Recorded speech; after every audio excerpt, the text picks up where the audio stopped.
অনেক দিন আগেকারের কথা। একটা অনেক সুন্দর গ্রাম ছিল। সেখানে একটা রাজাও থাকতো। তার একটা সুন্দরী কন্যাও ছিল। তার বিয়ের বয়স হলো।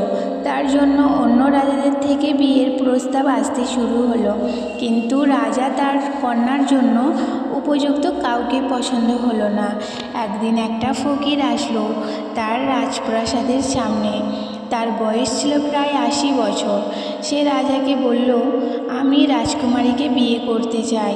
রাজা রেগে উঠল, চাবুকের আদেশ দিলেন। অভিমানে কেঁপে উঠল পুরো রাজপ্রাসাদ। রাজা ফকিরকে কারাগারে বন্ধ করার আদেশ দিলেন। সেই কারাগারে ফকিরকে চাবুক মারা হচ্ছিল। রাজকুমারী শুনে রাজার কাছে গেলেন আর বলল, আপনি একটা বৃদ্ধের সাথে এই রকম আচরণ করতে পারেন না। রাজা বলল, তুমি এই বিষয়ে হস্তক্ষেপ করবে না।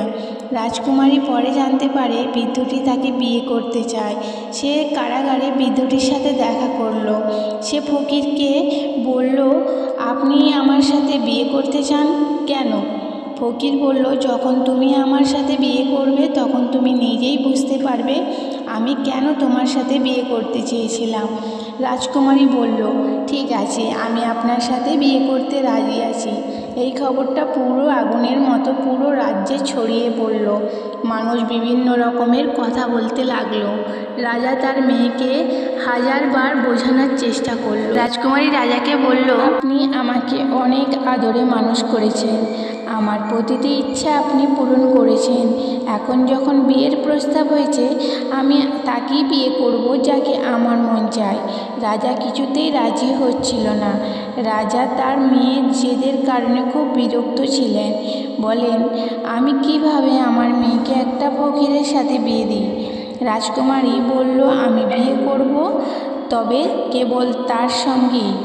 আমি তার চোখে এমন সত্যি দেখেছি যে আমি আজ পর্যন্ত কারোর চোখে দেখিনি। মেয়ের কথা শুনে শেষ পর্যন্ত রাজাকে মেনে নিতেই হলো। রাজা ঘোষণা করে দিলেন, আমার মেয়ের বিয়ে হচ্ছে, তবে এই বিয়ে খুবই সাধারণভাবেই হবে, শুধু নিকাহ সম্পন্ন হবে এবং আমার মেয়ে আজকের পর থেকে এই রাজপ্রাসাদে থাকবে না। দ্বিতীয় পর্বের জন্য কমেন্ট করুন।